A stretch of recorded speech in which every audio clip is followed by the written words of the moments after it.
کہا بھئی تم مقابلے میں آئے ہو نماز پیچھے پڑھتے ہو؟ کہا حضور مقابلہ تو تلواروں سے کر رہے ہیں پر ہمارا دل تو مانتا ہے نا کہ مصطفیٰ کا نواسہ بڑی شان والا ہے۔ حر بن یزید نے 3 نمازیں لشکر سمیت امام حسین کے پیچھے پڑھی ہیں، 3 نمازیں، ظہر اثر اور مغرب۔ پھر امام حسین کے سامنے شرائط پیش کی کہ آپ کو یہاں گھیر لیا گیا ہے، یہاں آپ بیعت کریں گے، یہاں آپ جنگ کریں گے، 2 ہی باتیں۔ امام حسین نے فرمایا نہیں بھائی بیعت تو میں نہیں کرتا، اس کے علاوہ تم جو کہتے ہو میں کرنے کو تیار ہوں۔ اس نے خط لکھا، عبید اللہ ابن زیاد کو ایک بندہ دوڑایا پیچھے، کوفے چند میل پہ کوفہ تھا، کہا وہ نہیں مان رہے، کیا کرنا ہے؟ تو حسین ابن علی ہے، میں زیادہ دیر انہیں روک بھی نہیں سکتا۔ انہوں نے پیغام دیا حر بن یزید کو کہ کرنا کچھ بھی نہیں، ان کا پانی بند کر دو، بلیک میل کرو، کھانا پانی نہیں ملے گا، چھوٹے چھوٹے بچے ہیں، خود ہی مان جائیں گے۔ حضرت امام علی مقام کے بارے میں حر کے پاس جب یہ پیغام آیا تو حر کہنے لگا میری طبیعت نہیں مانتی حسین پر پانی بند کرو، دل نہیں مانتا۔ جب یہ لفظ کہے نا دوبارہ تو پھر عبید اللہ ابن زیاد نے عمر بن سعد کو 10,000 آدمی دے کے بھیجا، کہا حر بن یزید لچک دکھا رہا ہے حسین کے حق میں۔ ایک رے کا علاقہ تھا، بڑی وہاں فصل ہوتی تھی، لوگ کوشش کرتے تھے وہاں کا گورنر بننے کی، کوشش کرتے تھے۔ تو عبید اللہ ابن زیاد کہنے لگا تمہیں رے کی گورنری ملے گی، سب سے سرسبز و شاداب علاقہ، تمہیں وہاں کا گورنر بنایا جائے گا اگر حسین کے خلاف لڑو گے۔ یہ اتنی زبردست ہوتی ہیں گورنریاں کہ گورنریوں کے لیے لوگ نسل رسول کے خلاف بھی نکل آتے ہیں، یہ اتنی تگڑی ہوتی ہیں، اتنی جلدی وفاداریاں بدلتی ہیں۔ امام حسین کو روک لیا گیا، عمر بن سعد نے روک لیا۔ 1 محرم کو امام آئے، 7 محرم تا روکا گیا، 7 محرم کو پانی بند کر دیا۔ جانور پانی پیتے تھے، گھوڑے پیتے تھے، کتے پیتے تھے، لیکن مصطفیٰ کے گھرانے کو پانی پینے کی اجازت، 3 دن تک پانی بند رہا۔ 9 محرم کو عمر بن سعد نے اور لوگ بلائے۔ شمر ایک بڑا سخت آدمی تھا، سنگ دل بدبخت، جس نے حضرت علی اصغر کے گلے پر تیر مارا تھا، وہ اور لشکر لے کے آیا۔ رات کو کہنے لگا امام حسین رضی اللہ تعالیٰ عنہ سے کہ بس بڑا ہو گیا، یہ 9-10 محرم کی درمیانی رات، یہاں آپ جنگ کریں گے یا آپ بیعت کریں گے، 2 ہی باتیں۔ امام حسین اندر گئے، سیدہ زینب سے مشورہ کیا، باہر آئے، فرمایا بات وہی ہے جو پہلے دن والی ہے۔ او بھائی بچے ساتھ ہو، صحرا کا علاقہ ہو، تپتی ہوئی ریت ہو، اتنے کٹھن اور سخت حالات، چاروں جانب موت ہی موت، دور دور تک اپنوں کا نام و نشان کوئی نہیں، اور اکیلے فیصلہ کرنے والے امام حسین، باقی سارے بچے ہیں یا عورتیں، سارے بڑے اکیلے۔ امام حسین رضی اللہ تعالیٰ عنہ نے فرمایا بھئی بیعت تو میں نہیں کرتا، باقی جو تمہارا پروگرام ہے۔ شمر اور ابن سعد کہنے لگے پھر جنگ کے لیے تیار ہو جائیں۔ کیا انداز ہے امام حسین کا، فرمانے لگے کل جنگ کروں گا، مجھے پتا تو ہے جنگ کا نتیجہ کیا نکلنا ہے، ایک رات مجھے دے دو تاکہ میں کھل کے اپنے رب کی عبادت تو کر لوں۔ حسین نے جانا ہے، مجھے پتا ہے کل رزلٹ 72 اور 22,000 کا کیا ایک رات مجھے دو، میں مالک سے راز نیاز تو کروں، میں گویا اس سے پوچھوں تو صحیح کہ مالک میرے والد بھی شہید ہیں، بھائی بھی شہید ہیں، نانا کو بھی دکھوں میں دیکھا ہے، تو اب میری باری ہے تو مالک میں حاضر ہوں، مجھے موقع تو دو، اس لیے کہ میرے نانا نے بدر میں بھی ساری رات عبادت کی تھی، صبح مجھے موقع دو۔ اور دنیا کا اصول ہے جب کوئی موقع مانگتا ہے تو دیا جاتا ہے۔ یہ دونوں کہنے لگے کوئی موقع نہیں۔ حر بن یزید پیچھے سے بولا، کہنے لگا نہیں بدتمیزی نہ کرو، حسین کو موقع دو، تمہیں دینا پڑے گا۔ موقع دیا۔ حر بن یزید نے پھر منت کی، کہا حضور آپ مہربانی کرے مان جائیں۔ فرمایا ماننے والا کھاتا کوئی نہیں۔ فرمایا ماننے والا کھاتا، بولیے ماننے والا کھاتا، یہ بڑا مشکل کام ہے بھائی، ضمیر کا سودا اب تو عام ہو گیا، بازار لگتے ہیں، ریٹ لگتے ہیں، اپنی اپنی چاہتوں پہ لوگوں نے اپنے اپنے انداز سجائے ہوئے، کوئی آدمی بس اچھے طریقے سے نام لے لے تو بس ہم اس کے پیچھے چل جاتے ہیں، اب تو عام ہو گیا یہ معاملہ۔ امام حسین نے فرمایا ہو ہی نہیں سکتا، ممکن ہی نہیں ہے۔ ساری رات عبادت میں گزری، ریاضت میں گزری، تہجد کا وقت ہوا تو گھر والوں کو بلایا، فرمایا دیکھنا تمہاری سی کی آواز نہ باہر آئے، خبردار سی کی آواز نہ آئے۔ اور امام زین العابدین سے فرمایا تو بیمار ہے، تو جہاد نہیں کرے گا، لیکن خیال رکھنا پیچھے۔ اور بڑی قیمتی بات بتا رہا ہوں، ہماری بیویاں کسی کے گھر میت ہو جائے تو 4 دن بخار نہیں اترتا، امام علی مقام نے سیدہ زینب سے فرمایا تو بڑی ہے میری بہن ہے، پیچھے سارے بچے ہیں جوان ہیں، ان کے حوصلے تیری ذمہ داری ہیں۔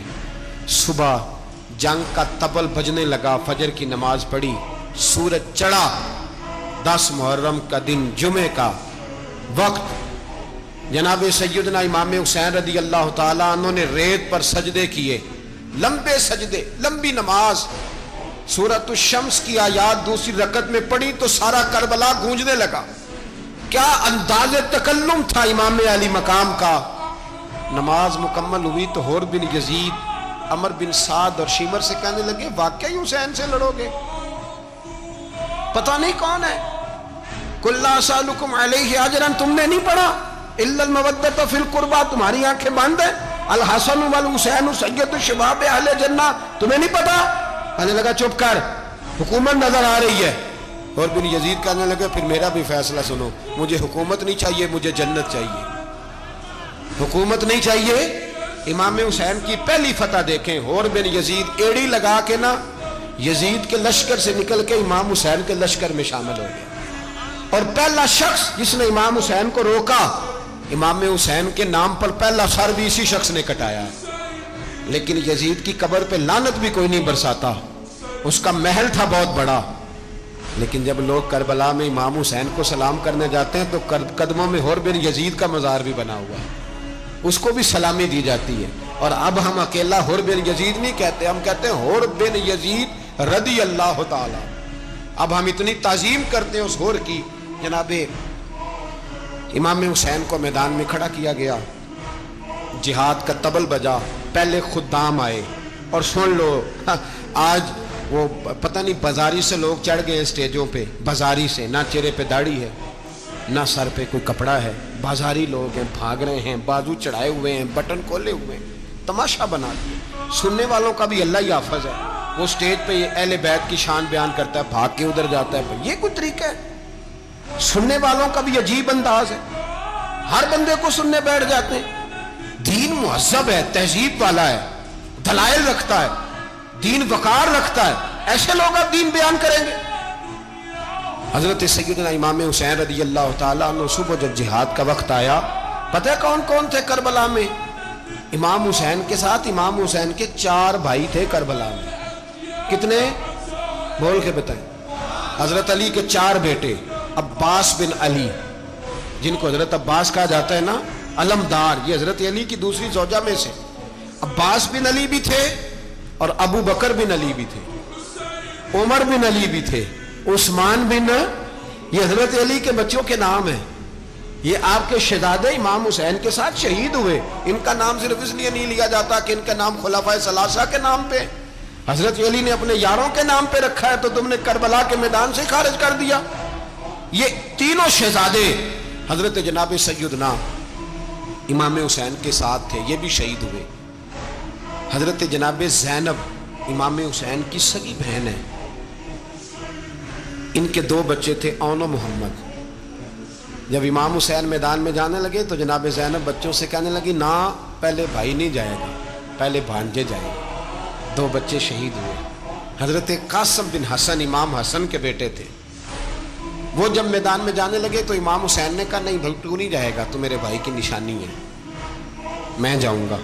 تو حضرت قاسم بن حسن نے ایک تعویذ کھول کے دیا کہ ابا جی میرے والد نے کہا تھا جب بڑی مشکل آ جائے تو تعویذ کھول کے دیکھنا، تو آج بڑی مشکل آئی ہے تو میں نے تعویذ کھولا ہے، تو یہ دیکھیں کیا لکھا ہے، یہ تو رکا ہے، تعویذ ہے ہی نہیں۔ جب کھول کے دیکھا تو اس پہ لکھا تھا قاسم اگر حسین پہ کوئی کڑا وقت آ جائے تو بیٹے کے آگے آگے رہنا، اگر کڑا وقت میرے بھائی پہ کبھی آ جائے نا، دیکھنا اس کے آگے آگے چلنا، اسے حسن کی کمی نہ محسوس ہو، پائیاں جہاں ساک نہیں کوئی جے وچ خار نہ ہوئے۔ سیدنا امام حسین پہلی دفعہ کربلا میں اس وقت روئے جب یہ رکا، آپ نے دیکھا تو فرمایا ٹھیک ہے، اگر حسن کی یہ وصیت ہے تو میں نے زندگی میں اگر ان کی ہر بات مانی ہے اب بھی مانوں گا، تمہیں اجازت ہے۔ جناب قاسم بن حسن 16 سال کا جوان جب میدان میں نکلے تو ہائے ہائے پتہ نہیں کہاں سے آ گئی ہے۔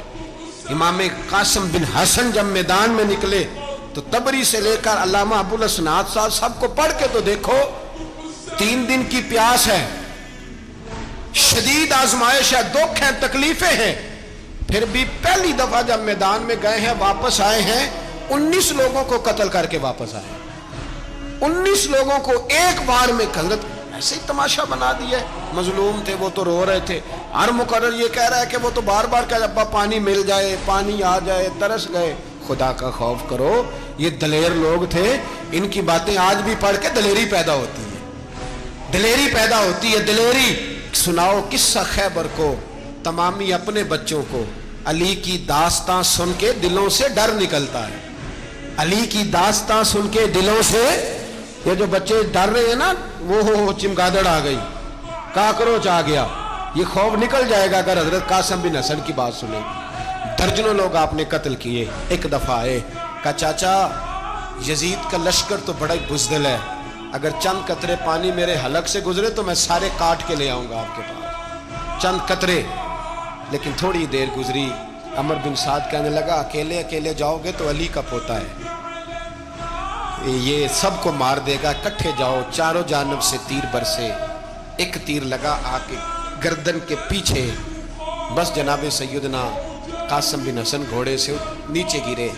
تو جناب زینب حوصلہ کر کے آنسو سمیٹ کے کہنے لگی میں دیکھ رہی ہوں پردے کے پیچھے سے حسین میرے بھائی کا بیٹا گر گیا ہے, جا اسے اٹھا کے لا.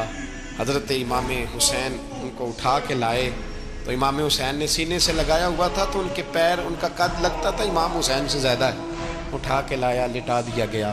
امام حسین کے اپنے بڑے بیٹے میدان میں نکلنے کو, علی اکبر نام ہے. جب جن لوگوں نے حضور کو نہیں دیکھا تھا, وہ جب کہتے نا ہم نے نبی پاک کا دیدار نہیں کیا تو بتاؤ کس طرح کے تھے, تو بتایا جاتا تھا کہ جناب علی اکبر کا دیدار کرو, ہم شبیہ مصطفیٰ. اور جب وہ گلیوں میں نکلتے تھے تو عورتیں چھتوں پہ چڑھ جاتی تھیں.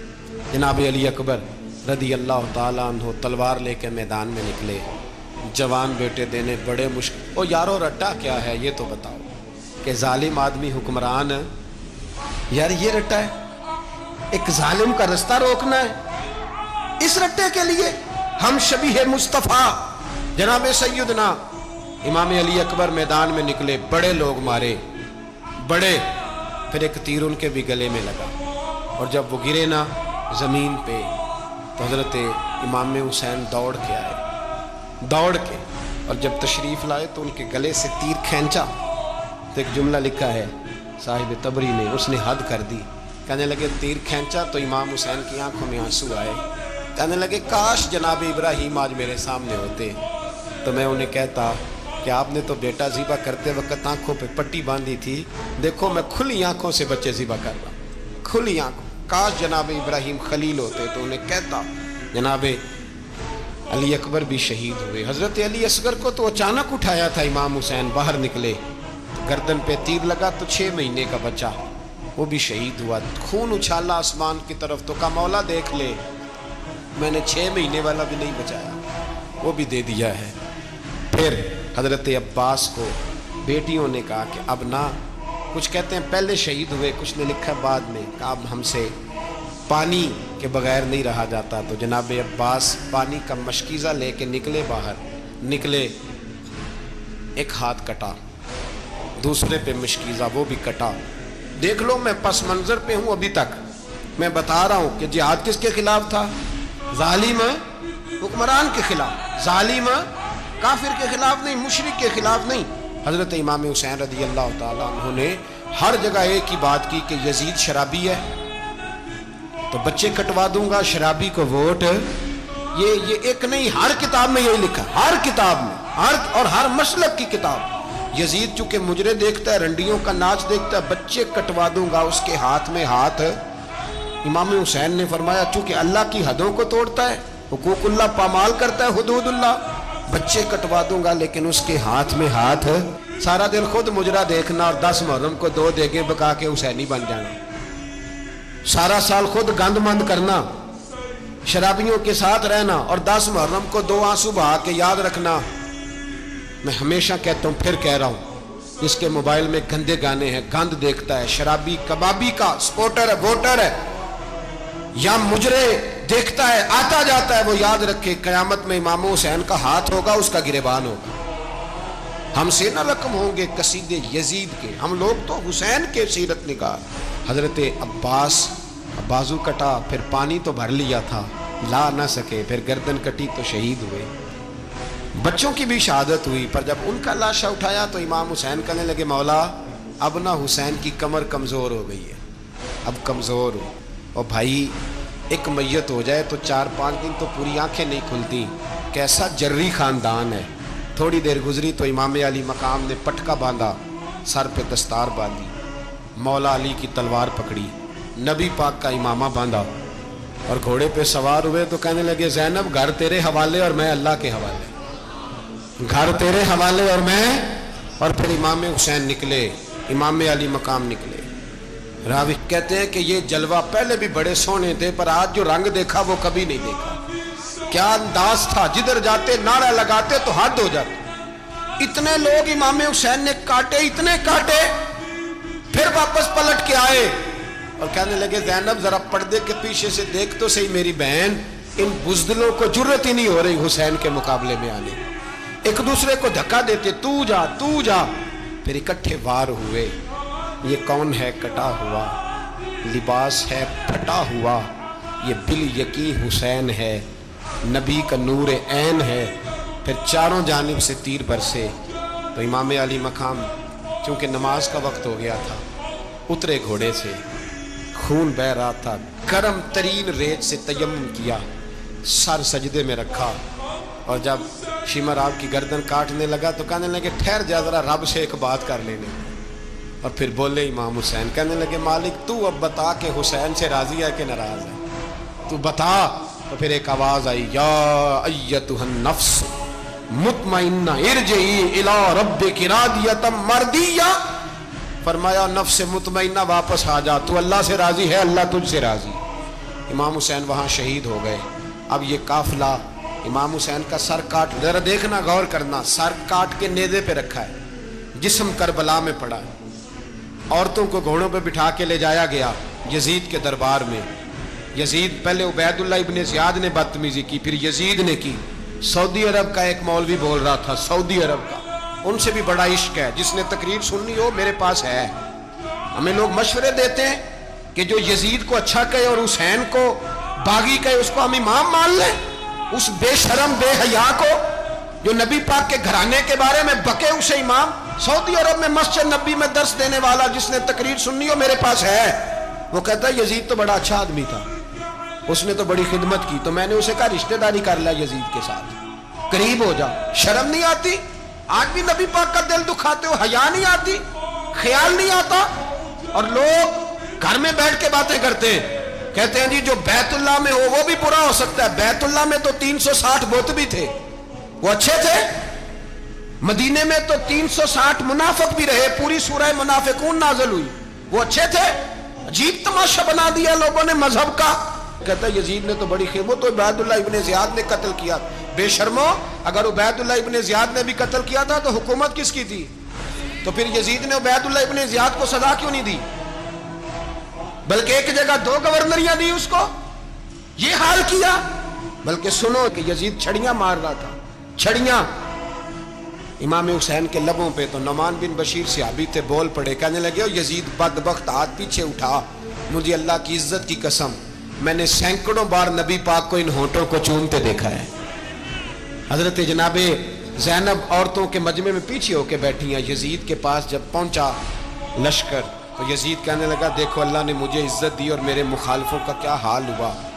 تو بی بی زینب بول پڑی، اتنے صدمے سہے پر آواز توانا ہے، جاندار ہے، جاندار۔ ہمارا کسی بندے سے جائیداد کا رٹا نہیں، ہم تو چاہتے ہیں امت اکٹھی ہو جائے، لیکن جو بندہ نبی پاک کی ماں کو دوزخی کہے، حضور کے باپ کو جہنمی کہے، یزید کو امیر المومنین کہے، اس کے ساتھ اتفاق رائے کر لیا جائے، یہ مذہب ہماری سمجھ میں نہیں آتا، بالکل نہیں آتا، قطعاً نہیں ہماری سمجھ میں آتا۔ کیسے اتحاد کر لیا جائے؟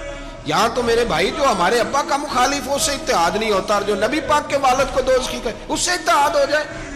کہتے ہیں جی وہ جی اتنی فرقہ واریت ہو گئی، ہم کس مسجد میں جائیں؟ 60 پارٹیاں پاکستان میں رجسٹرڈ ہیں جو الیکشن لڑتی ہیں، کبھی کسی بندے کو ٹینشن نہیں ہوئی کہ کس کے پاس جائیں کس کے پاس نہ جائیں۔ کبھی نہیں کوئی بولا کہ اب وہ بھی کھڑا ہو گیا, وہ بھی, کوئی ٹینشن نہیں. مذہب کی باری ٹینشن ہو جاتی ہے. اتنا بڑا مذہب ہوتا ہے بھائی, غلط بندے بھی آ جاتے ہیں بیچ میں, تھوڑا پہچان کے چلنا پڑتا ہے صحیح کون ہے اور غلط. اور یہی تو ہمیں امام حسین نے بتایا ہے کہ مذہب کے اندر ہی تم نے شناخت کرنی ہے کہ بندہ ٹھیک کون ہے اور بندہ غلط. یہی تو کربلا ہے, یہی تو امام حسین نے بتایا, کفر اسلام نہیں, حق اور باطل. تو سمجھیے گا, حضرت سیدہ زینب نے جب سنا نا کہ یہ کہہ رہا ہے کہ مجھے اللہ نے عزت دی, تو جناب زینب بولی, نعمان بن بشیر کہتے ہیں بی بی بولی, اتنے صدمے ہیں پر جناب زینب بولی اللہ اکبر, اس انداز میں بولی کہ پہلے قرآن مجید کی آیت پڑھی, کہنے لگی وَتُعِزُّ مَن تَشَاءُ وَتُذِلُّ مَن تَشَاءُ بِيَدِكَ الْخَيْرُ إِنَّكَ عَلَىٰ كُلِّ شَيْءٍ قَدِيرٌ. اور پھر کہنے لگی یزید تو بکتا ہے, کہتا ہے کہ تو عزت والا ہو گیا, یہ تیری حکومت ہے, 4 دن گزرنے دے, تجھ پہ کوئی لعنت بھی نہیں برسائے گا, اور میرے بھائی کا قیامت تک ممبروں میں اور خطبوں میں ذکر ہوا کرے, وقت گزرنے دے. جب جناب بی بی زینب بول رہی تھی تو حضور کے ایک نابینا صحابی پاس بیٹھے تھے, جناب نعمان بن بشیر کا ہاتھ ہلایا, ہلا کے کہنے لگے کیا علی آ گئے؟ تو علی کی آواز لگتی ہے, جبریل امی بول رہے ہوں جیسے, حکمت کے گوہر رول رہے ہوں جیسے, دربار دمشق میں بی بی زینب کا خطاب, منبر پہ علی بول رہے ہوں جیسے. میرے بھائی بس کربلا والا قافلہ تو مدینے پہنچ گیا, 3 سال یزید نے حکومت کی, شرابیں عام ہو گئی, مکے پہ حملہ ہوا, خانہ کعبہ کا غلاف جلا, مدینے پہ اس نے حملہ کیا, 3 دن مسجد نبوی میں اس نے گھوڑے باندھے, مسجد نبوی میں صحابہ کو نکال کے اپنا اس نے امام مقرر کیا, لیکن پھر امت نے اسے قبول نہ کیا, پھر وہ رسوا ہوا اور آج تک وہ رسوا ہے. لیکن امام حسین کا نام کل بھی زندہ تھا اور آج بھی. درس یہ ہے, درس یہ ہے, پیغام یہ ہے, پیغام یہ ہے, یاد رکھو موت تیزی سے آ رہی ہے, ہمارے ساتھ والے دائیں بائیں والے سب چلے گئے, اسی طرح نمبر لگے گا, ایک دن اعلان ہوگا, ضمیر کے قیدی بن کے زندگی نہ گزارو, بالکل نہ گزارو, یہ تھوڑی سی زندگی ہے, دنیا سجن المومن. حق بات کرو, حق پہ ڈٹنا سیکھو, دین سمجھو, خبردار رسول پاک صلی اللہ علیہ وسلم کے دین میں ظالم, جابر, فاسق, فاجر کی کوئی گنجائش قطر نہیں ہے. اپنے آپ کو سمیٹو, اپنے آپ کو سنبھالو, دین میں اپنا کردار ادا کرنے کی کوشش کرو. دین طلب کرتا ہے ہم سے کہ ہم نے دین کو کیا دیا ہے. امام حسین نے سارا گھرانہ دین کے لیے دے دیا. ہمارا جو بچہ کسی کام کا نہیں رہتا اسے مدرسے داخل کرا. ہم نے دین اتنا کمزور کر دیا ہے کہ عالم اگر شور نہ کرے, عالم اگر شور نہ کرے, زور نہ کرے, گھٹن والا ماحول ہو گیا, مذہب کی پوزیشن کمزور کر دی. اب جہاں تک اس بات کا تعلق ہے جی فرقے ہو گئے, تو میرے بھائی یہ کوئی اتنی خطرناک بات ہے, یہ کوئی اتنا مشکل معاملہ نہیں ہے. یہ تو امام حسین نے بتا دیا تھا کہ یزید کے طور پر ایک غلط فرقہ کھڑا ہو گیا ہے, لہذا اس کا مقابلہ کرنا ہے. اس میں کوئی بری بات ہے, لیکن ایک سبق ہے بزرگوں کا کہ اگر سچی بات بھی نہیں کرنی تو پھر اس منبر کا حق ادا نہیں ہوتا. جو سچ بولے وہ حسینی ہے, جو ظالم کے سامنے کھڑا ہو جائے وہ حسینی ہے. جو مصلحت کوش ہو, جو کہے ٹائم نہیں, گراؤنڈ ریالٹی نہیں, حالات نہیں, طبیعت نہیں, موقع نہیں, تو ابھی امام حسین کے پیغام کو نہیں سمجھا. میں بہت سارے بزرگوں کا نام اس لیے نہیں لیتا کہ لوگ ایسے نہ کہیں کہ کسی کا نام کیش کرایا جا رہا ہے, لیکن میں نے سارے مناقب پڑھے ہیں. میری لائبریری میں کتابیں ہیں, میں پڑھتا رہتا ہوں, میں سفر میں بھی ساتھ رکھتا ہوں. لیکن حضرت شیخ عبدالصبور بیگ منشور ہزاروی کا شعر امام علی مقام کے مقابلے میں اس طرح کا ہے کہ مجھے سارے شاعروں سے زیادہ وزنی محسوس ہوتا ہے. انہوں نے کہا تھا اس شاہ مشرقین کی, اس نور عین کی, مطلوب ہے جہاں کو قیادت حسین کی. دیکھیے ذرا حسن, اور ہر سو یزیدیوں کا زمانے میں زور ہے, ایک دو جگہ پہ نہیں, ہر سو یزیدیوں کا زمانے میں زور ہے. منشور آج پھر ہے ضرورت حسین کی, آج پھر ہے ضرورت ہے, آج لوگ حسینی بنے, امام حسین کے نقش قدم پر. وہ کہتے ہیں زور ہو گیا یزیدیوں کا, یہ ہمارے بزرگ ہمیں بتا گئے. مسجد کی طرف توجہ کرو, اپنے بچوں کی نگہبانی کرو. دنیا کی زندگی اتنی مختصر ہے کہ ایک خواب لگے گا جب ہم جائیں گے دنیا, ایک خواب لگے گا. خواب تھا جو کچھ کے دیکھا, جو سنا افسانہ تھا, اہل بیت نبوت کا اسوہ عبادت ہے، ریاضت ہے، پردہ ہے، پرہیزگاری ہے، اس پر توجہ کریں۔ جن کی بچیاں سر نہیں ڈھانپتی وہ 10 محرم کو بے شک دیگ نہ پکایا کریں۔ جو لوگ قرآن شریف پڑھنے کے عادی نہیں وہ بے شک امام علی مقام کا ذکر نہ کریں، اس لیے کہ امام حسین نے سر سجدے میں کٹایا ہے اور تلاوت نیزے کی نوک پہ بھی جاری رکھی ہے۔ دین کے ساتھ اپنے آپ کو جوڑو، دیندار بنو، رسول اللہ کی غلامی اختیار کرو، ورنہ یہ زندگی کچھ ایسا وقت بھی لاتی ہے کہ جب زندگی بوجھ بن جاتی ہے۔